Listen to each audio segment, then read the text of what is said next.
দাঁড়াও, কোথায় যাচ্ছ তোমরা? দাঁড়াও, তোমরা এখানে এসে ভালো কাজ করনি। তোমরা এখান থেকে একটাও সোনার ইট নিয়ে যেতে পারবে না। আরে আমরা এখানে সোনা নিতে একদম আসিনি। আমরা এখানে এসেছি দিলাওয়ার খানের আব্বা হুজুরের মুকুট আর তলোয়ার নিতে এসেছি। হ্যাঁ, মুকুট আর তলোয়ার আমাদের, ওটা তোমরা নিয়ে যেতে পারবে না। আমি তোমাকে মিথ্যে বলেছিলাম। আমি এখানকার রাজা ইয়াকুবা। কিন্তু দিলাওয়ার খান মশাই তো আমাদের এটাই বলেছিলেন যে এই মুকুট আর তলোয়ার ওনার আব্বা হুজুরের। দিলাওয়ার খান যেই হোক, ও তোমাকে মিথ্যে বলেছে। সম্ভবত জানে যে যে এই মুকুট পরে তলোয়ার হাতে নিয়ে নেবে, অমনি পুরো শহর বেঁচে উঠে ওর দাস হয়ে যাবে। আরে মা, পুরো শহরটা বেঁচে উঠবে কিন্তু কিভাবে? এক জাদুঘর ছল করে আমার রাজপাট কেড়ে নিতে চাইছিল, কিন্তু আমি ওকে শেষ করে দিয়েছি। ওপরওয়ালার কাছে যাওয়ার আগে ও আমাদের ওপর জাদু করে পুরো শহরের মানুষকে পাথরের মূর্তিতে পরিণত করে দিয়েছে আর আমাকে এই রূপ দিয়ে দিয়েছে। ও আমাকে অভিশাপ দিয়েছে যে আমি কোনোদিনও এই মুকুট নিজে পড়তে পারবো না, আর যে এই মুকুট পরবে সে এখানকার রাজা হয়ে যাবে। এখানকার লোক পাথর থেকে আবার মানুষে পরিণত হয়ে তাকেই নিজেদের রাজা বলে মানবে। বিশ্বাসঘাতক! দিলাওয়ার খান যে এত বড় বিশ্বাসঘাতকতা করবে আমি কোনোদিন ভাবতেও পারিনি। আমি দিলাওয়ার খানকে ছাড়বো না।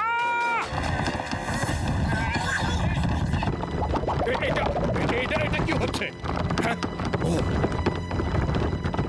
আমার সৈন্যরা চলে এসো, রাজসভা শুরু হতে চলেছে। মনে হচ্ছে দিলাওয়ার খান তোমাদের পিছু করতে করতে এখান অবধি চলে এসেছে, আরো মুকুট পরে নিয়েছে। আর কিচ্ছু করা যাবে না, আমাদের ওর হুকুম মানতে হবে। চলো রাজসভায় যাই।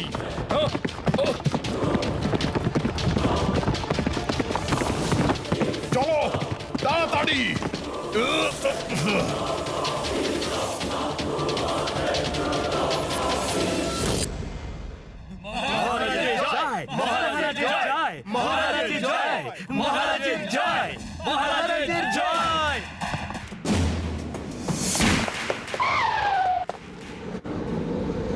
এসো এসো আমার বন্ধু মোটু পাতলু, তোমরা খুব বাহাদুর আর সাহসী। আরে বন্ধু বলো না তুমি আমাদের, তুমি তো শত্রু হওয়ারও যোগ্য নও। তুমি আমাদের সবকিছু মিথ্যে মিথ্যে বলেছো আর আমাদের সরলতার তুমি সুযোগ নিয়েছো। খবরদার, এখানে আমার রাজত্ব চলে, এখানে আমি আইন কানুন। মোটু, তুমি আমার বন্ধুত্ব অস্বীকার করে ভালো করলে না। আজ আমি দেখতে চাই তুমি কত সাহসী। তুমি ইয়াকুবার সঙ্গে লড়াই করবে। যদি জিতে যাও তাহলে ফিরে যেতে দেব, আর হেরে গেলে তো না, এ লড়াই সমানে সমানে নয়। আমি লড়াই করব পাত্র, যদিও বা এই লড়াই সমানে সমানে নয়। এটা ভালো আর খারাপের লড়াই, আর যে সবসময় ভালোরই হয়ে থাকে।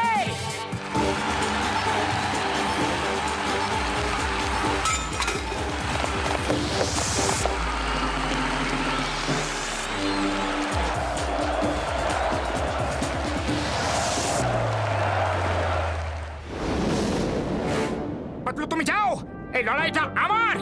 না মতো না, তুমি যেখানে যেখানে, পাতলু সেখানে সেখানে। সাব্বাস, বন্ধুত্ব হোক তো এরকমই। লড়াই শুরু। মোটু আমার বন্ধু, আমাকে ক্ষমা করে দিও। আমাকে মহারাজের আদেশ পালন করতেই হবে। পাতলু এখান থেকে যাও।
কিছু একটা ভাবো গো। আইডিয়া! মোটু এই দড়িটা ধরো আর ইয়াকুবের হাতগুলো বেঁধে ওর উপরে উঠে বসে যাও।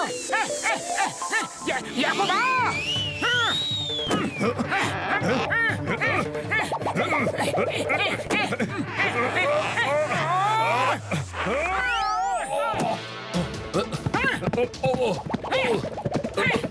ছেড়ে দাও। শাবাশ মোটু! ইয়াকুবা, সোজা মহারাজ দিলাওয়ার খানের দিকে দৌড়াও, থামবে না। যেখানে নিয়ে যাবে সেখানেই যাব। ও এইদিকে কেন আসছে? ওকে থামার আদেশ দিন দিলাবর খান। ইয়াকুবা থামো, আমার আদেশ, থেমে যাও।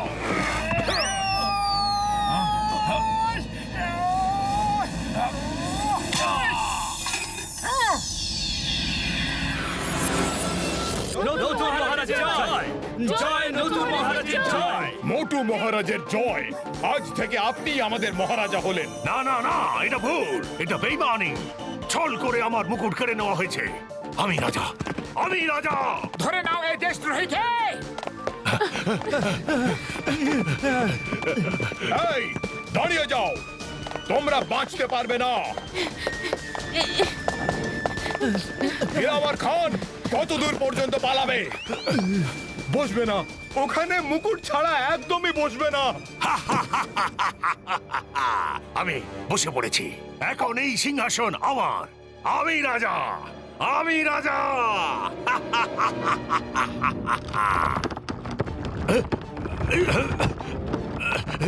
এটা কি হচ্ছে?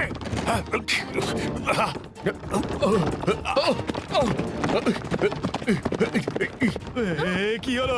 কি হচ্ছে? মাটি কেন নড়ছে?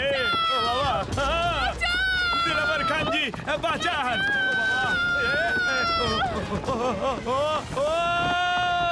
কর্তা, আমাকে বাঁচান! কাউলি, আমার কর্তা!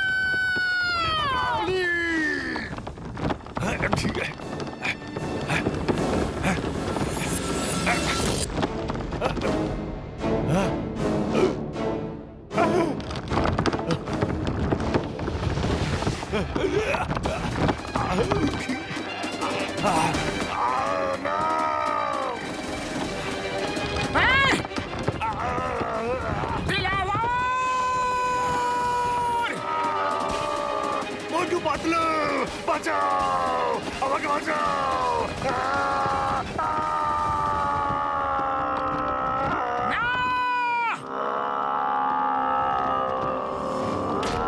ওই সিংহাসনে মুকুট ছাড়া বসা বারণ ছিল। যে বসবে তার এই অবস্থাই হবে। মোটু মহারাজা, এখন আপনি ওই সিংহাসনে বসতে পারেন। ইয়াকুবা, আপনি এখানকার রাজা। আপনি নিজে এই মুকুট পরতে পারবেন না, কিন্তু আমি তো এই মুকুট আপনাকে পরাতে পারবো, তাই না?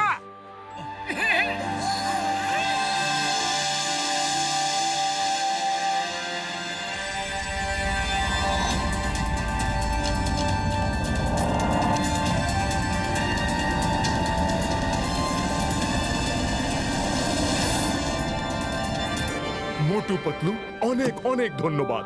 তোমরা আমার উপরে করা জাদু শেষ করে দিয়েছো, আমাকে আর আমার শহরকে বাঁচিয়ে দিলে। তোমাদের যতই ধন্যবাদ দিই সেটা কমই। ইয়াকুবা, তুমি এখানকার আসল রাজা। আমরা তো অতিথি, আমাদের কাজ পুরো হয়ে গেছে। এবার আমরা এখান থেকে চলে যাব। যত সোনা নিয়ে যেতে চাও নিয়ে যাও, সব তোমাদের। আরে না ইয়াকুবা, না, আমাদের শোনা চাই না। তাহলে কিছুদিন আমার রাজকীয় অতিথি হয়ে এখানে থাকো। Thank you, thank you. উড়ি বাবা, আমি আমার 20 বছরের অভিজ্ঞতায় কখন এমন সোনা শহরে থাকিনি। সোনা পরবো, সোনাতে ঘুমাবো, সোনাতে উঠবো, কিন্তু সোনা খাবো কিভাবে?